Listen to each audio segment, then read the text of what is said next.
Hi, folks. I'm Jeffrey Darty. You know me as the Christian whistleblower, and I know that a lot of you're sitting down to eat dinner.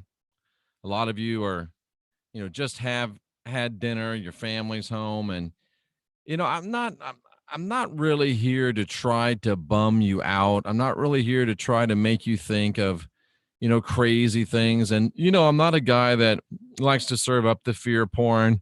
That's not my style.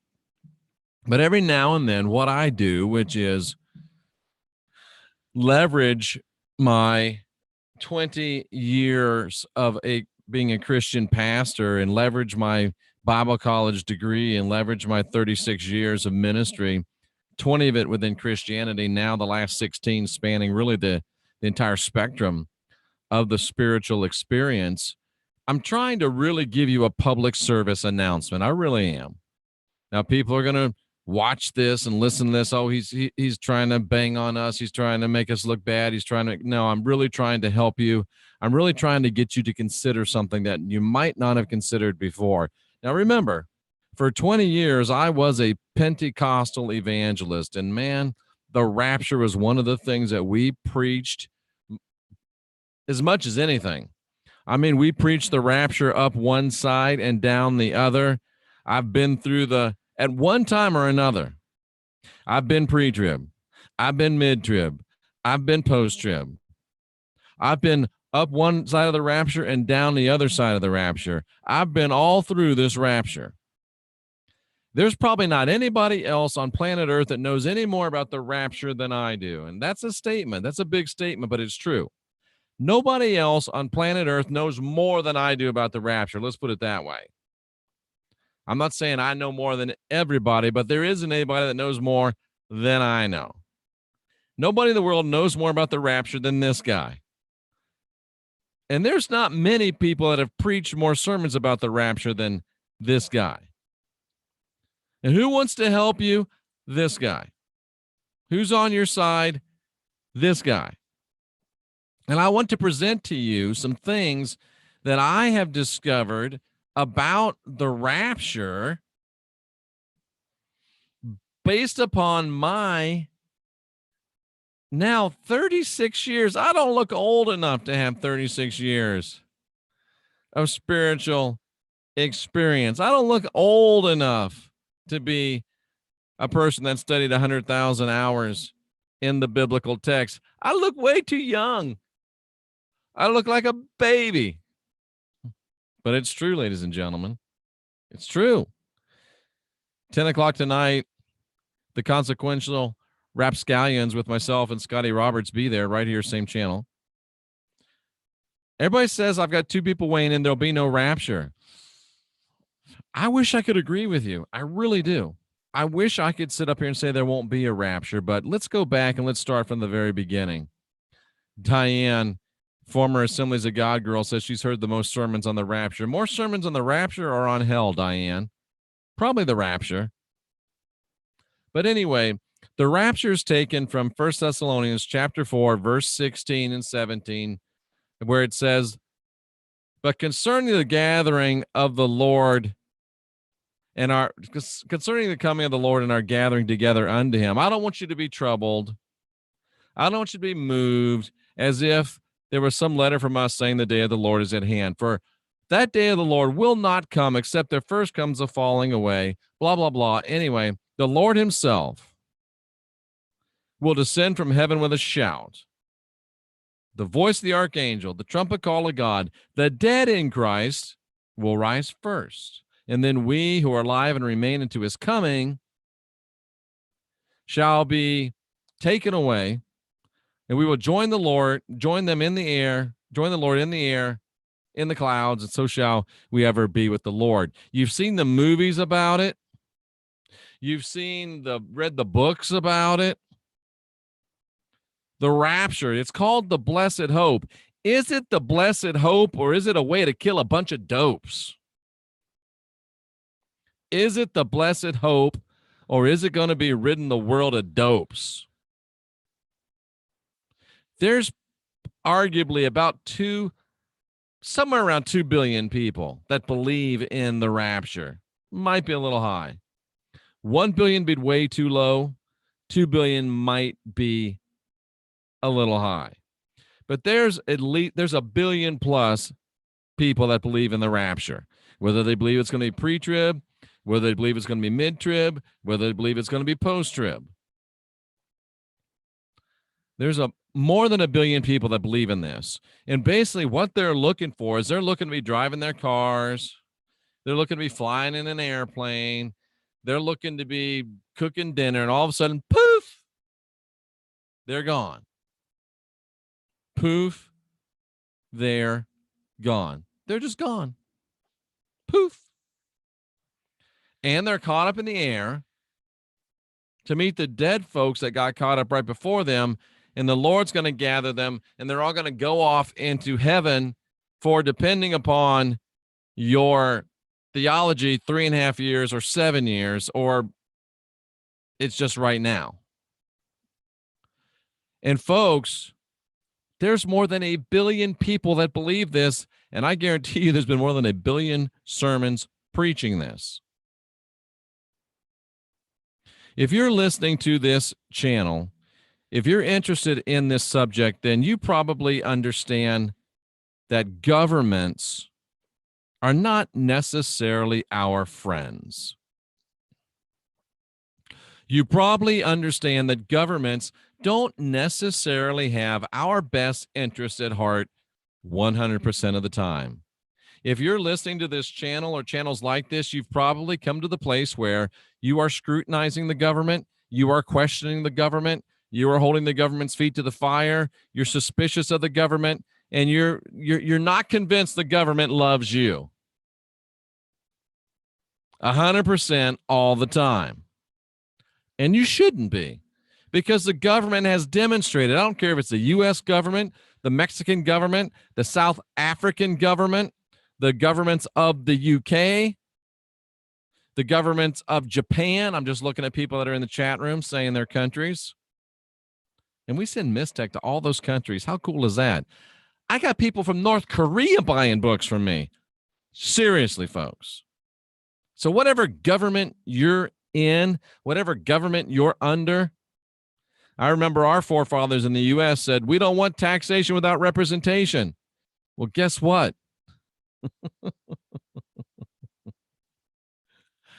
We found out it ain't so great with representation either.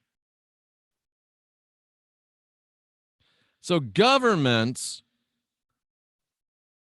empires, they don't really love us. They don't really have our best interest at heart. And when you think about what the Bible is, when you think about what this book is, it escapes you. But let me just show you this. What does that say?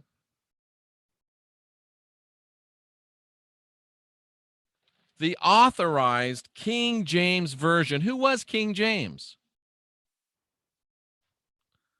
Who was King James? King James was a king. King James was the head, and my focus won't go back. King James was the head of a government. Okay? So your King James Bible is authorized, vetted, and approved by a government. There we go. By what was a one world government. It was the old New World Order.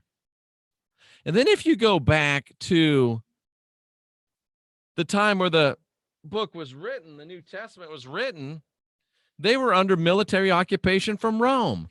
And this New Testament, ladies and gentlemen, you don't think about this because nobody except the Christian Whistleblower tells you this, but this New Testament that was written, these 27 books of the New Testament, I'm trying to get to the beginning of the New Testament to show you. This whole part of the Bible right here, this whole thing was written under Roman occupation. There was a guy called a censor that read every word that subjected peoples wrote and made sure there was nothing seditious in it. So your New Testament has been read, vetted, I love that, Gary. And approved by not one new world order, old world order, same as the new world order, but two new world orders. Not one worldwide government, but two worldwide governments. The authorized King James Version is nothing other than it's the same exact thing as the authorized George W. Bush version. Would you really want to read that? The authorized Barack Hussein Obama version. Do you really want to read that? The authorized Donald J. Trump version. Do you really want to read that? Do you really want to trust that? King James Version. The authorized King James Version. It doesn't mean that King James wrote it. It means that King James authorized it. Authorized by the government. The authorized King James Version. So the government authorized the Bible you read. The government authorized the rapture verse. Rome authorized the Bible you read. Rome authorized the rapture verses. The United Kingdom, the one world government, authorized the Bible you read. And Paul wrote the words about the rapture. Paul, Saul of Tarsus. Guess who his best friend was? Nero. Now, I know they're not going to put that in the new Jim Caviezel movie. But Paul didn't, let's face it, Paul didn't have any friends. He was a malignant, sociopathic, narcissistic, horrible person. Probably didn't have any friends. And Nero, the same way. And yet these two dudes were hanging out with each other. Woo! Birds of a feather flock together. Paul and Nero were like this. They were buds. Taught by the same people in the same upper hierarchy of Roman society. You got the Roman government, you got the British government, you got two world empires, and you got the best friend of Nero. And they wrote this Bible. They came up with this rapture doctrine. Now, what else does every single one world government, new world order, same as the old world order, elitist believe in today? Population control. I just took you to the Georgia Guidestones. I should pull up one of those pictures. I just took you to the Georgia Guidestones, and the elite have an agenda for depopulation of the world. We know this, right? They have an agenda for depopulation of this world. The elites have an agenda for the depopulation of this world. And I just got to find the one, it's in the language that we can read here, because it's, the Georgia Guidestones is in a bunch of different languages. Come on, man. There's 8 of them, and I've hit 6 of them before I get to English. Oh, isn't that just the way it is sometimes? Let me go back to the beginning. That's probably the one I would have taken a picture of first. Yes. See, it's pretty good to know thyself, isn't it? All right, let me share this screen with you. And I'm just going to show you that I'm not just making things up, and I'm not just saying what other people have taught me. I have been here. I've done this research. This is me. I took this picture. I went here. And I went here because you helped me do it. To be totally honest with you, I couldn't go here if you weren't buying the MYSTECH bands, if you weren't buying the rods, if you weren't supporting my work. JeffreyDarty.com. Click on the MYSTECH logo. Get these bands. They'll change your life. Get the rods. They'll confirm and improve your spiritual life. And you'll empower me to keep going here and seeing these things and bringing these things to you, because you guys aren't going to West Nowhere Georgia. Maintain humanity under 500 million. Ladies and gentlemen, there's nearly 8 billion of us. It's a long way from 8 billion to 500 million. But if you could knock 200 dopes out with one blessed hope, you just got yourself a long way towards this number, haven't you? We know for a fact that governments want to control human population. We know for a fact there's nearly 8 billion people on this planet. And if we know for a fact, if you've got 8 billion and you want to get to 500 million, you got to kill a lot of fools. And if this thing, the blessed hope,